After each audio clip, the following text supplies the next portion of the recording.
जय श्री कृष्ण, जय माता रानी। आज जानकारी देने जा रहे हैं आपको कलश स्थापना के ऊपर कि नवरात्र में जैसे कि नवरात्रि आ रही है तो नवरात्र में कलश स्थापना कैसे की जाती है, कलश स्थापना में क्या क्या चीजें महत्वपूर्ण होती हैं और किस तरह से आपको कलश स्थापना बहुत ही आसान विधि से करना है।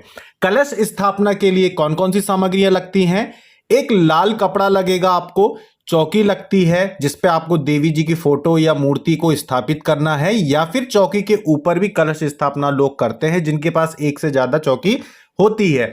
एक तांबे का कलश लेना है, आपको कुमकुम लेना है पूजन के लिए, एक लाल झंडा कहीं भी आप पूजन स्थान में लगा सकते हैं, पान सुपारी माता को चढ़ाने के लिए, कलश में उपयोग करने के लिए, कपूर पूजन के लिए, नारियल कलश पे रखने के लिए, जायफल, लौंग, बताशे, आम के जो पत्ते होते हैं वो लेना है, केले के पत्ते लेना है और केला भी आप रख सकते हैं प्रसाद में।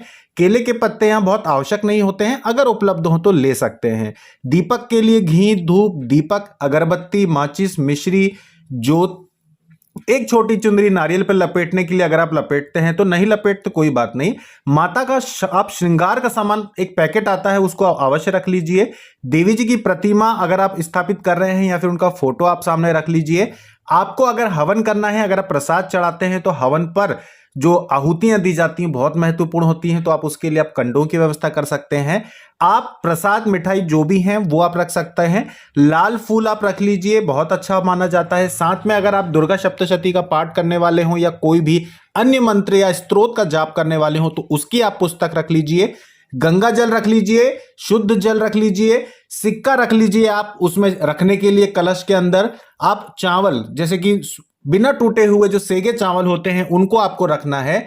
मौली कलावा जो रक्षा सूत्र हाथ में बांधने का होता है उसी को रखना है आपको। जौ या जवारे जिनको कहते हैं, या फिर आप गेहूं अगर लगा सकते हैं तो गेहूं भी आप ला के रख सकते हैं अगर आप जवारे लगा रहे हो तो, अन्यथा कोई आवश्यकता नहीं।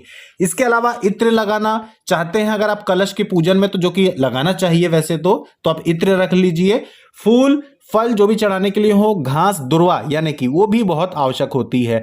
अब इतनी सामग्रियों के साथ कलश स्थापना कैसे की जाती है, बहुत ही सरल और आसान विधि हम आपको बताते हैं कि कलश स्थापना से पहले स्थान का चुनाव कर लीजिए। आप मूर्ति या फोटो जो भी आप स्थापित कर रहे हैं उसके दाहिने तरफ, जो कि आपके दाहिने तरफ होगी, लेकिन मूर्ति या फोटो के बाईं तरफ वो स्थापना करेंगे आप कलश की, तो उसके लिए आप पहले एक स्थान देख लीजिए। वहां पर स्थान को साफ करके वहां पे आप गंगा जल मिला लीजिए, 2 बूंद गंगा जल आप पानी में मिला लीजिए, गौमूत्र की 2 बूंद मिला लीजिए और उस पानी से वहां पे पोछा लगा दीजिए जहां पे आप कलश स्थापना करने वाले हों, या फिर वहां पे आप छींटे देकर कपड़े से यूं ही पोंछ दीजिए। इसके बाद वहां पे आप चाहें तो रंगोली बना सकते हैं, या आटे से वहां पे चौक पूरना यानी कि आटे से ही वहां पे स्वास्तिक जैसा बनाना चाहिए, या फिर 8 कोनों का अष्टदल कमल कहा जाता है कि 8 कोने वाला जैसे कि स्टार होता है ना, बिल्कुल ऐसा ही आप वहां पे एक चित्र बना के और उसके ऊपर आप अब चावल यानी कि अक्षत जो आपने रखे हैं उनकी ढेरी लगाना है जिसमें 1 रुपए का सिक्का रखना है और उसके ऊपर कलश स्थापना की जाती है। आगे जो हम विधि बताएंगे उसके अनुसार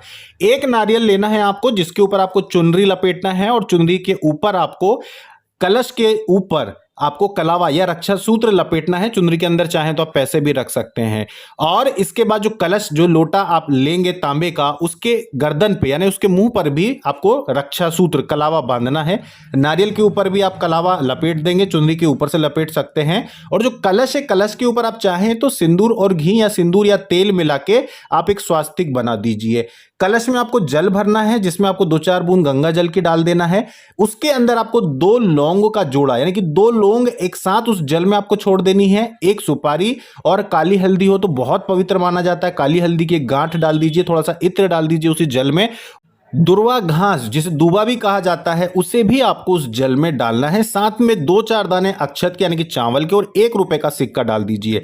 अब आपको कलश के ऊपर 5 पत्ते आम के लगाने हैं और उनके ऊपर आपको नारियल को रखना है, जिसकी पूंछ जो जटा वाला भाग होता है वो ऊपर की तरफ आसमान की तरफ करके आपको रखना है। भले ही आपने उसके ऊपर चुनरी लपेटी हो या सीधा कलावा लपेट दिया हो तो भी आप रख सकते हैं। अब ये जो स्थान रहेगा, दुर्गा जी की अगर आपने फोटो रखी है या मूर्ति रखी है तो उनके बाएं और आपके दाहिने तरफ रहेगा, यानी आप जब पूजन करने के लिए बैठेंगे तो आपके दाहिने हाथ की तरफ वो कलश आना चाहिए और बाईं तरफ यानी कि जो बाहिना तरफ रहेगा आपका और देवी या देवता का जो दाहिना तरफ रहेगा उस और आप अखंड दीपक या दीपक आप स्थापना करेंगे।